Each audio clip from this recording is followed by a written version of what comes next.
What's up, everyone? This is Tyler Lewis here with Phenom Hoops. Today, Colby and I are going to run through some potential Player of the Year candidates here in North Carolina. To begin with, we have the Florida State commit, top 60 nationally, Deonte Green. Deonte was having a tremendous senior year and was without question in consideration for Player of the Year here in North Carolina. As a junior last year, he transferred mid-year to Asheville Christian, and they went on to win the state championship.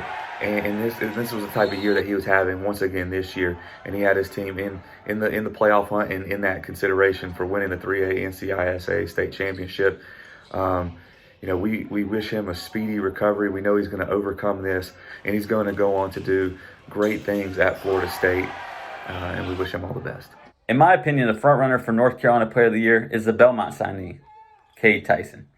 Tyson is having a sensational senior year, averaging 25 points per game for Carmel Christian. And he's not putting up 25 points per game on cupcake opponents.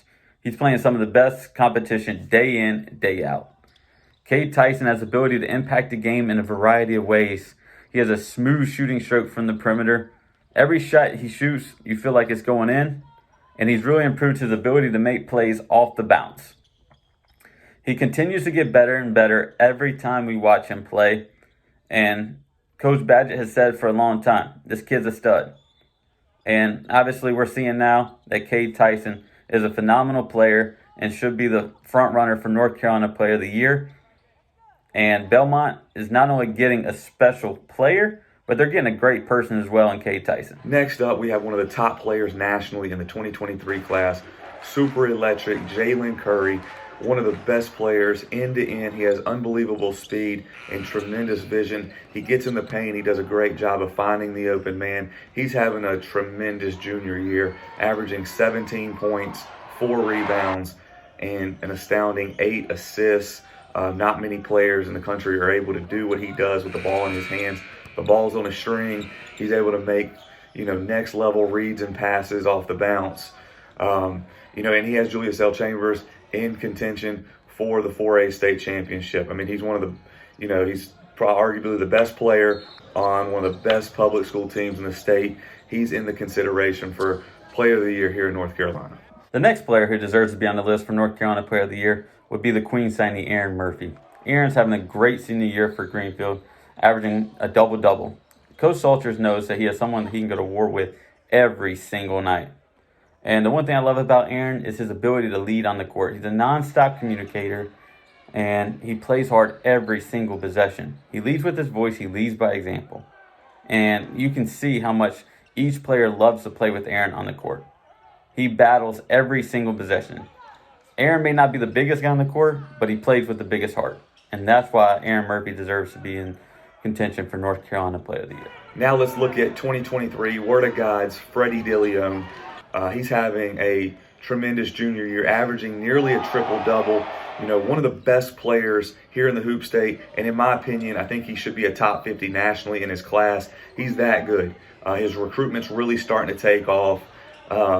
With his ability at 6'5" and his skill set, with his ability to create off the bounce, make plays for himself, he can create his own shot. He also, finds the open man, and he rebounds the ball, really well for a guard.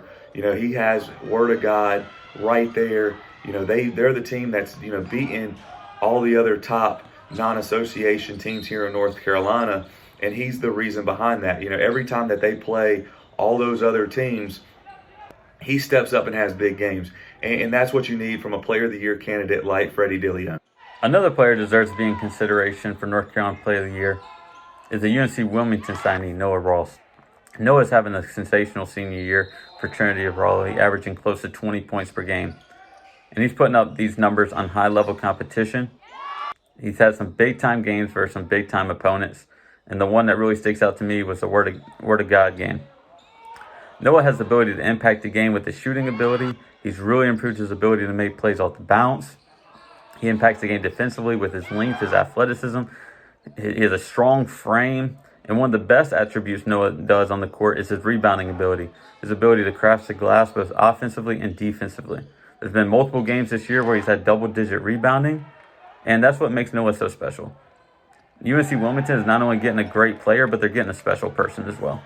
Next up, we have top 20 nationally, sophomore sensation, Paul McNeil, one of the top players in the country. He's super special with his size, his skill set, and his ability to put the ball in the basket. I mean, he's scoring 24 points a game. And in addition to that, he's averaging 8 rebounds and 4 assists. Not many players are able to score the ball the way he is in such a variety of ways, but also be unselfish and find the open man. You constantly see him give up a shot to, swing the ball to the open man for a better shot. But when it's time to get a bucket, he can go create and score with the best of them. I mean, like I said, he has Richmond Senior High School in the hunt. They're going to be, trying to make a deep playoff run and in consideration for that 4A state championship here in North Carolina. And he's one of those underclassmen that should be in consideration for Player of the Year. Some more players that deserve recognition for North Carolina Player of the Year. 2 kids from Combine Academy, Jaden Epps, absolute bucket getter, Illinois signee, scores the ball with the best of them. He's had some big-time games versus big-time opponents, absolutely dominated the overtime teams in 4 games they played against them. Big Pat, one of the most skilled big guys in the country, pretty much automatic going over his right shoulder. One kid that I really love that should get a lot of recognition would be Chase Lowe, tremendous leader on the court, just does so many little things that lead to winning.